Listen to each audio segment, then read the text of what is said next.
ओम शांति। अगर हम खुद के जीवन को देखते हैं, अपनी मन की स्थिति को चेक करते हैं, आसपास सृष्टि पर जो हो रहा है वो देखते हैं, दुख, दर्द, अशांति, चिंता, नफरत, इसको स्वाभाविक हमने मान लिया है और हम अपनी दुनिया को घोर कलयुग कहते हैं। लेकिन क्या ये दुनिया सदा इसी तरह घोर कलयुग रहेगी और कितना ये कलयुग अतीत हो जाएगा? परमात्मा का हमसे वायदा है कि जब जब इस सृष्टि पर धर्म की ग्लानि होगी तो मैं स्वयं सृष्टि परिवर्तन के लिए अवतरित होऊंगा। धर्म की ग्लानि अर्थात आत्मा अपने स्वधर्म से, अपने ओरिजिनल स्वरूप से पूर्ण रीति परिवर्तन हो गई।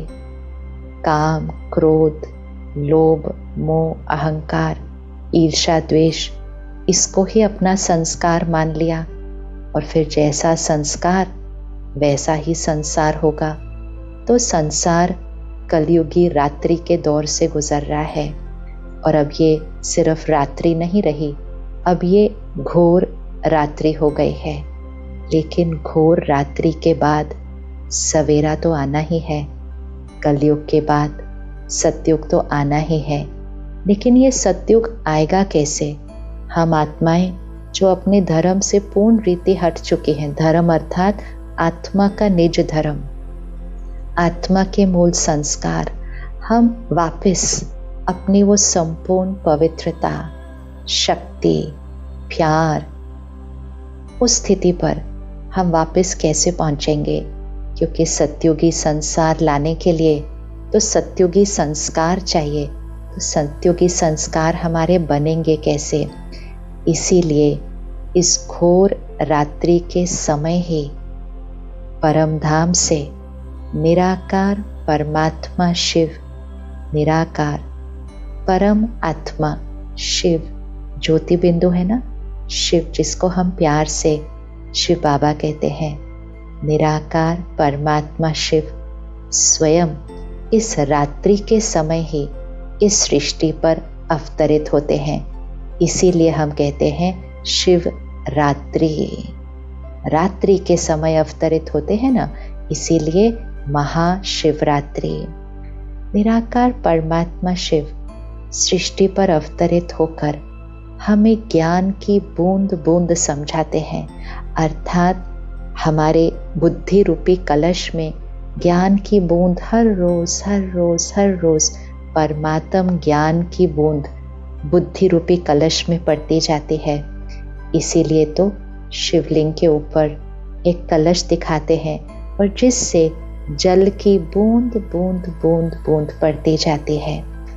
जैसे जैसे इस ज्ञान की बूंद बूंद बुद्धि के अंदर पड़ती जाती है, बुद्धि स्वच्छ दिव्य बनती जाती है, तो हमारा जागरण होता है। कौन सा जागरण? अज्ञान की नींद से जागरण। कौन सा अज्ञान?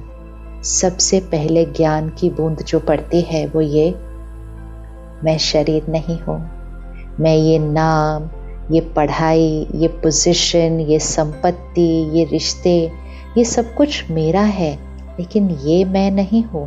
मैं तो इन सबको निभाने वाली, इस शरीर को यूज करने वाली, मैं चैतन्य शक्ति, मैं आत्मा हूँ।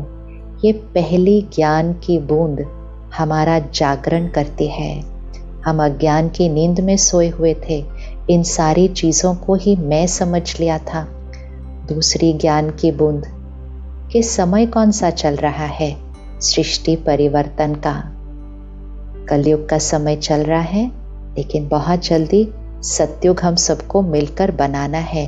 तो समय का ज्ञान भी परमात्मा स्वयं अवतरित होकर हमें देते हैं। सतयुग था, त्रेता युग था, द्वापर युग था, कलयुग आया, घोर कलयुग आ गया, लेकिन फिर सतयुग आना है। सतयुग, त्रेता, द्वापर, कलयुग में इस सृष्टि चक्र को क्रॉस करने वाली मैं आत्मा हूँ। जैसे हम ही सुबह में होते हैं, दोपहर में होते हैं, शाम में होते हैं, फिर रात में होते हैं, फिर रात के बाद घोर रात्रि होती है, फिर हम उठते हैं, जागरण होता है, स्वच्छ होते हैं, शुद्ध होते हैं और हमारा सवेरा शुरू हो जाता है।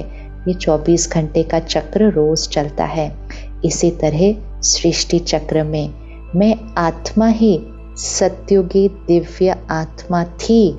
नीचे उतरते उतरते मैं आत्मा ही आज कलयुग में विकारी, तमोगुणी, इम्प्योर आत्मा बन गई हूँ।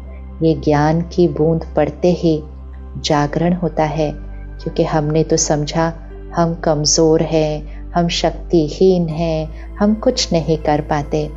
परमात्मा आकर हमें इस अज्ञान की नींद से जगाते हैं कि मैं शुद्ध पवित्र आत्मा, मेरा मूल संस्कार शांति, शक्ति, प्यार, सुख, ज्ञान, आनंद, ये मेरा मूल संस्कार है। अज्ञानवश तो हम इन सारी चीज़ों को बाहर ढूंढ रहे थे, मांग रहे थे प्यार मिले, सुख मिले, शांति मिले। जागरण कि ये तो मेरा अपना संस्कार है, मैं ही पवित्र आत्मा हूँ, मैं ही शांत स्वरूप हूँ। जागरण हुआ, अज्ञान की नींद से जागे। लेकिन कब जागे? जब ज्ञान की बूंद बूंद बुद्धि में आई। कब पड़ी? जब परमात्मा कलयुगी रात्रि के अंदर निराकार परमात्मा शिव सृष्टि पर अवतरित हुए। इसीलिए शिवरात्रि के दिन जागरण होता है, जागरण होता है।